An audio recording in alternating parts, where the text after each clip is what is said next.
নমস্কার বন্ধুরা, জয় মা কালী বেঙ্গলি চ্যানেলে আপনাদের সবাইকে স্বাগত জানাই। আজকের ভিডিওতে আমরা আলোচনা করব জ্যোতিষ ও তন্ত্রশাস্ত্র প্রচলিত কিছু বিশ্বাস সম্পর্কে। অনেকেই জানতে চান লটারি বা আকস্মিক ধনলাভের জন্য কোনো বিশেষ মন্ত্র, উপায় বা সাধনা আছে কি না। আজ আমরা সেই বিষয়ে আলোচনা করব। প্রথমে একটি গুরুত্বপূর্ণ কথা, জ্যোতিষ ও তন্ত্র হল আধ্যাত্মিক বিশ্বাসের বিষয়।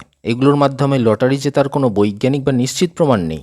তাই এই ভিডিওটি শুধুমাত্র শাস্ত্রীয় বিশ্বাস ও ঐতিহ্য তুলে ধরার উদ্দেশ্যে তৈরি। শাস্ত্রমতে আকস্মিক ধনলাভের সঙ্গে বৃহস্পতি, শুক্র ও রাহুর বিশেষ যোগের কথা বলা হয়। কারো জন্মকুণ্ডলিতে যদি ধনযোগ, রাজযোগ বা আকস্মিক লাভের যোগ থাকে, তাহলে তিনি জীবনের কোনো সময়ে অপ্রত্যাশিত অর্থলাভ করতে পারেন বলে বিশ্বাস করা হয়। তবে এর অর্থ এই নয় যে নির্দিষ্ট কোনো মন্ত্র জপ করলেই লটারি নিশ্চিতভাবে মিলবে। অনেক তান্ত্রিক প্রথায় মা লক্ষ্মীর উপাসনার ওপর বিশেষ গুরুত্ব দেওয়া হয়। বিশ্বাস করা হয় শুদ্ধ মন, নিয়মিত পুজো ও সৎ উপার্জনের ইচ্ছা থাকলে জীবনে সমৃদ্ধির সম্ভাবনা বাড়ে। একটি বহুল প্রচলিত লক্ষ্মী মন্ত্র হল ওং শ্রীং মহালক্ষ্মী নমঃ। বিশ্বাস অনুযায়ী প্রতিদিন সকালে বা সন্ধ্যায় পরিষ্কার স্থানে বসে 108 বার এই মন্ত্র জপ করা হয়। জপের সময় মনকে শান্ত রাখা এবং জীবনের সৎ পথে উন্নতির প্রার্থনা করা হয়। আরও একটা জনপ্রিয় মন্ত্র হল ওং হ্রিং শ্রীং ক্লিং মহালক্ষ্মী নমঃ।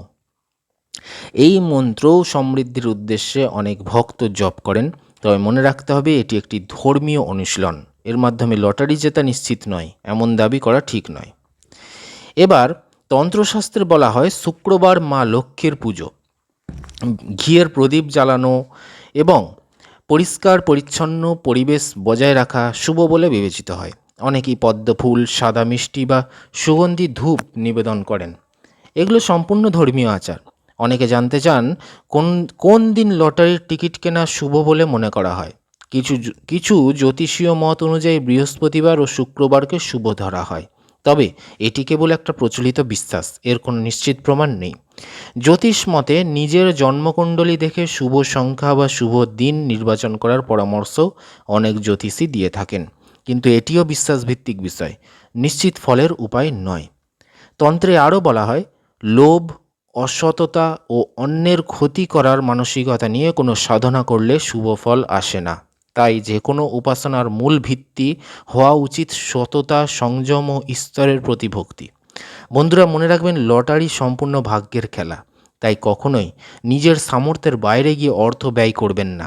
সংসারের প্রয়োজনীয় খরচ বা সঞ্চয়ের টাকা দিয়ে লটারি কেনা বুদ্ধিমানের কাজ নয়। আধ্যাত্মিক অনুশীলন যদি আপনাকে মানসিক শান্তি, আত্মবিশ্বাস ও ইতিবাচক মনোভাব দেয়, তাহলে সেটি অবশ্যই ভালো। কিন্তু জীবনে স্থায়ী সমৃদ্ধির আসল পথ হলো পরিশ্রম, দক্ষতা, সঞ্চয় এবং সঠিক আর্থিক পরিকল্পনা। ভিডিওটি যদি ভালো লেগে থাকে অবশ্যই একটা লাইক দেবেন, চ্যানেলটি সাবস্ক্রাইব করবেন আর বন্ধুবান্ধবদের সঙ্গে শেয়ার করতে ভুলবেন না। ধন্যবাদ।